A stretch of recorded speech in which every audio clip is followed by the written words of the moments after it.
ഭക്ഷണത്തിലെ ഗുണനിലവാരം ഇന്ന് വലിയൊരു പ്രശ്നമാണ്.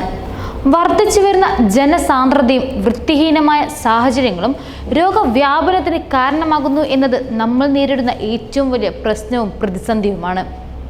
പലപ്പോഴും ഹോട്ടലുകൾ വൃത്തിഹീന സാഹചര്യങ്ങളിൽ നിന്നും ഭക്ഷണത്തിൽ നിന്നും ഭക്ഷ്യവിഷബാധ റിപ്പോർട്ട് ചെയ്തതിനു ശേഷമാകും ഭക്ഷ്യസുരക്ഷാ വകുപ്പിന്റെ പരിശോധനയും നടപടിയും സ്വീകരിക്കുക. അതിനു മുമ്പ് ഇത്തരത്തിലൊരു അന്വേഷണമോ റിപ്പോർട്ടുകളോ ഒന്നും തന്നെ ഉണ്ടാവുകയുമില്ല. ശുചീകരണ കുറവിന് നിസ്സാരമായ പിഴയുമടച്ച് പിറ്റേന്ന് തന്നെ ഇത്തരം ഭക്ഷണ വിതരണ സ്ഥാപനങ്ങൾ തുറന്നു പ്രവർത്തിക്കുന്ന കാഴ്ചയാണ് നമ്മൾ നിത്യജീവിതത്തിൽ കാണുന്നതും.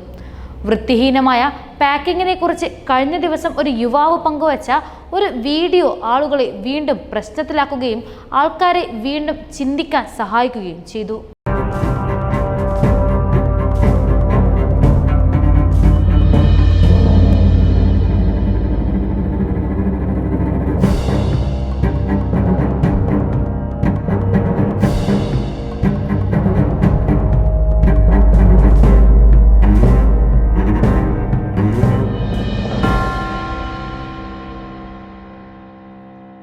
ഗജേന്ദ്ര യാദവ് എന്ന എക്സ് ഉപഭോക്താവ് വീഡിയോ പങ്കുവച്ചുകൊണ്ട് ഇങ്ങനെ എഴുതി: ഇവിടെ നിന്ന് ഉൽപ്പന്നങ്ങൾ വാങ്ങുന്നത് നിർത്തുക.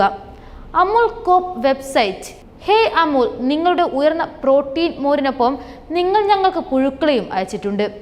അടുത്തിടെ വാങ്ങിയ മോരിൽ പുഴുക്കളെ കണ്ടതിൻ്റെ കടുത്ത അതൃപ്തി പ്രകടിപ്പിക്കാനാണ് ഞാൻ എഴുതുന്നത്. അവിശ്വസനീയമാംവിധമായിരുന്നു ആ അനുഭവം.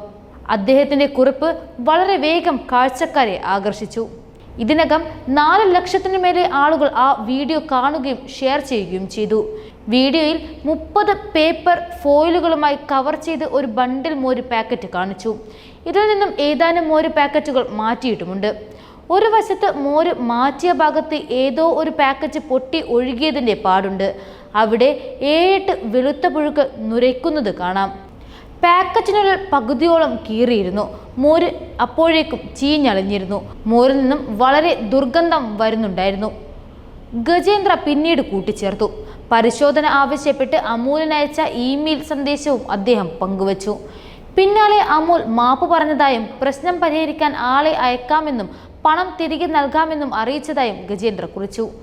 ഇതിന് പിന്നാലെ നിരവധി പേരാണ് സമൂഹ മാധ്യമങ്ങളിൽ തങ്ങളുടെ അഭിപ്രായം എഴുതിയത്. ഇതിപ്പോൾ ഒരു ശീലമായി മാറിയിരിക്കുകയാണ്. നമ്മൾ ഓൺലൈനായി വാങ്ങുന്ന ഭക്ഷണങ്ങളുടെ ഗുണനിലവാരം വീണ്ടും വീണ്ടും കുറഞ്ഞു വരികയാണ്. നിരവധി ഉദാഹരണങ്ങൾ നമുക്ക് മുൻപിൽ തന്നെയുണ്ട്.